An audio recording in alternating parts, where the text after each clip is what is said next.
শনিবার ৮ই মার্চ বিশেষভাবে নারী দিবস সেলিব্রেট করলেন রায়গঞ্জ শহরের একদল মহিলা। এদিন সন্ধ্যায় শহরের একটি হোটেলে একটি ছোট্ট অনুষ্ঠানের আয়োজন করা হয়, যেখানে সমাজের বিভিন্ন স্তরের মহিলারা নারী ক্ষমতায়ন এবং নারী দিবসের প্রাসঙ্গিকতা নিয়ে আলোচনা করেন। প্রত্যেকের হাতে তুলে দেওয়া হয় মেমেন্টো। আয়োজক রাখিদের সরকার বলেন, সমাজের সকলের পাশে থেকে এগিয়ে যেতে চান তারা। নারী দিবস পালনের পাশাপাশি বসন্তের আবহে রঙের উৎসবেও মেতে ওঠেন তারা।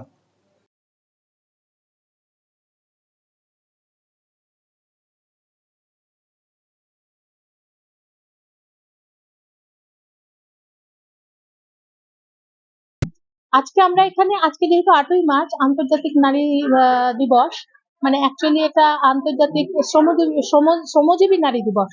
সেই উপলক্ষে আমরা বিভিন্ন ক্ষেত্র থেকে সমাজের বিভিন্ন ক্ষেত্রের মেয়েরা যতটা পেরেছি তারা এক জায়গায় হয়েছে আজকের দিনটা উদযাপন করবার জন্য।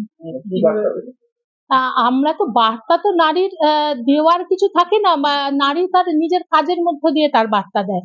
মানে আমরা এখানে এস্টাবলিশ করতে চাই ওই যে রবীন্দ্রনাথের কথায়, যে পূজা করি মোরে রাখিবে ঊর্ধ্বে সে নহি নহি, খেলা করি মোরে রাখিবে পিছে সে নহি নহি, পার্শ্বে রাখো যদি সংকটে সম্পদে, তাহলেই আমাদের সার্থকতা। আমরা সেইভাবে সমাজে সবার পাশে থেকে একই রকম উদ্যোগে এবং একই রকম আত্মবিশ্বাসে যেন এগিয়ে যেতে পারি। আর যে নারীর মধ্যে সেই আত্মবিশ্বাস নেই তাকে যেন আমরা সমালোচনা না করে আমরা সমাজে আমরা হাতটা এগিয়ে নিয়ে তাদের যেন তুলে আনতে পারি।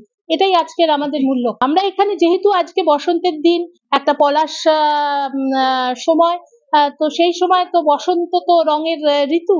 তো আমাদের বিভিন্ন জনের মধ্যে যে বিভিন্নতা এবং বিভিন্ন রং আছে, ভালো লাগার রং, তারপরে ভালোবাসার রং, প্রেমের রং, সেই সমস্ত রংকে এক জায়গায় করে আমরা দুটো ফেজে এই অনুষ্ঠানটাকে করেছি।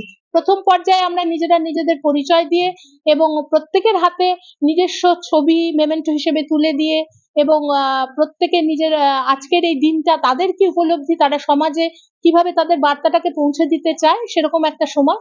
আর দ্বিতীয় ফেজে আমরা রেখেছি যে একটু রঙের ছোঁয়ায় আমরা এই বাসন্তী প্রাক্কালে আমরা দোলের ছোট্ট করে একটা উদযাপন অনুষ্ঠান করব।